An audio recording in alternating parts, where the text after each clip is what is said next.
Nous en venons à l'invité de ce 20h, le ministre des Affaires étrangères, de la coopération régionale et des Burkinabés de l'extérieur, Karamoko Jean-Marie Traoré, qui vient nous parler de l'opérationnalisation du Haut Conseil des Burkinabés de l'extérieur et de la tenue prochaine des élections des délégués. Bonsoir, monsieur le ministre. Bonsoir, mon gars. Bienvenue à la RTB. Merci. Alors, du Conseil supérieur des Burkinabés de l'extérieur au Haut Conseil des Burkinabés de l'extérieur, pourquoi ce changement de dénomination et qu'est-ce qui a changé dans le fond? Bien, merci. Peut-être qu'avant de donner plus de précisions sur cette question, je voudrais revenir sur un petit point qui porte sur la déclinaison de la vision du chef de l'État, le président du FASO, son Excellence Ibrahim Traoré, dans sa vision en termes de politique étrangère. Il a souhaité que nous fassions de la gestion de la diaspora un des chapitres majeurs dans la coordination de la politique étrangère. Et à ce titre, il apparaissait tout de suite évident que nous devrions travailler sur le chantier en essayant de nous inspirer de ce qui s'est passé sous le Conseil supérieur des Burkinabés de l'extérieur. Ce qui a marché, nous avons conservé. Ce qui a moins bien marché, nous avons essayé de voir quelle innovation il fallait apporter en essayant d'échanger avec la diaspora. Et cela s'est concrétisé donc en avril dernier à travers l'adoption de ce décret qui crée et met en place le Haut Conseil des Burkinabés de l'extérieur. Alors je dirais que la création du Haut Conseil des Burkinabés de l'extérieur correspond à des ambitions, à la mesure de la vision de son Excellence, Monsieur le Président du FASO. Mesure qui veut que nous puissions faire en sorte que tout Burkinabé, où qu'il soit, puisse, de là où il est, participer à l'animation de la vie nationale, contribuer à la réflexion dans la formulation des politiques publiques, contribuer à l'édification de la nouvelle nation sur laquelle nous sommes tous en train de travailler. Alors, il faut dire, monsieur le ministre, qu'à travers les différentes missions diplomatiques et post-consulaires de votre département, vous êtes dans une dynamique d'organisation des élections des délégués du Haut Conseil des Burkinabés de l'extérieur. Quels sont les enjeux de ces élections pour le Burkina? Les enjeux sont intrinsèquement liés à la vision que je viens tantôt de décliner. Le Haut Conseil des Burkinabés apporte des innovations. Et ces innovations reposent sur la nécessité de faire en sorte que les Burkinabés puissent davantage participer à l'animation de la vie. Et pour cela, nous avons réfléchi à une architecture qui innove et qui se démarque légèrement de celle précédente en mettant en place au niveau local des conseils de base. Et ces conseils vont animer à élire des délégués. Donc, si vous voulez, cet organe qui était absent dans l'architecture précédente vient comme une alternative pour donner plus d'espace, plus un cadre nouveau aux Burkinabés de l'étranger de pouvoir discuter. Et au sein de ces conseils de base, vous avez des groupes de travail. Dans l'architecture précédente, ces groupes se mettaient en place seulement lorsque l'Assemblée générale se tenait. Nous en avons fait des organes de réflexion permanents en se disant qu'il est important que les Burkinabés puissent se retrouver régulièrement, échanger sur la vie de la nation, nous faire parvenir aussi leur regard, leurs préoccupations, leurs contributions.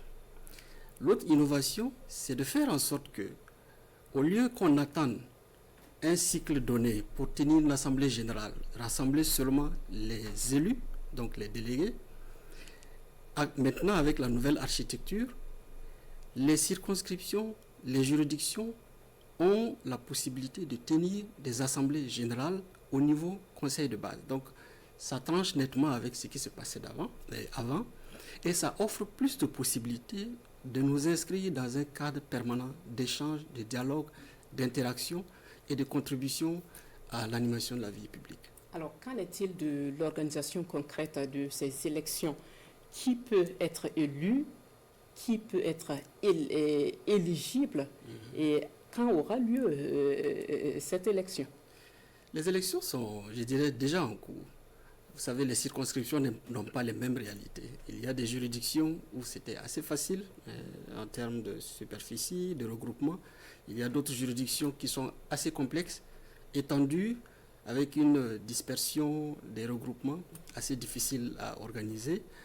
Mais pour revenir à la question, je dirais que tout Burkinabé résidant à l'extérieur, qui a au moins 18 ans révolus et qui est dans sa zone pendant au moins 6 mois, est éligible.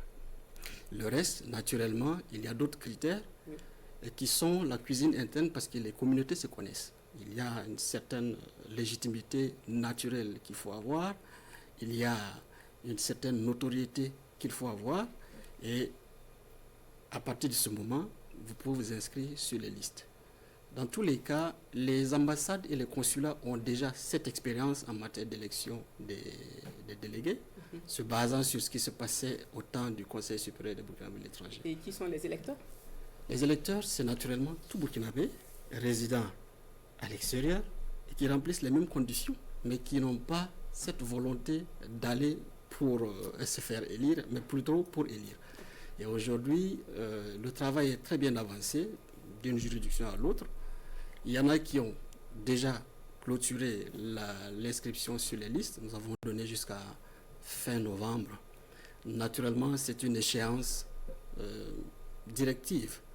Et au-delà, nous allons évaluer pour voir les juridictions où il y a des difficultés et leur permettre de poursuivre le processus. Est-ce que vous avez, monsieur le ministre, des assurances pour la transparence de ces élections? Oui, parce que déjà, la démarche qui consiste à partir des conseils de base offre plus de marge pour construire des légitimités plus fortes. Les gens vont se regrouper naturellement par critères naturels, par zone, constituer des conseils de base, élire ceux qui se sont inscrits sur les listes, qui doivent naturellement faire l'objet soit d'une notoriété et soit l'unanimité ou en tout cas le consensus autour de leur personnalité. Deuxièmement, nous avons voulu que cette démarche soit laissée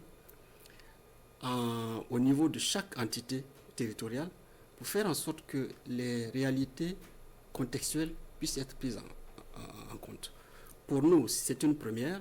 Il y a toute une démarche pédagogique qui est en cours et nous essaierons au fil du temps d'affiner en avançant. Mais pour le moment, je peux vous rassurer que pour ce que nous avons eu comme retour de nos missions diplomatiques et de nos consulats, les choses se passent assez bien. Et pour terminer, est-ce qu'il y a des initiatives de collaboration avec cet organe qu'est le HCBE? Oui.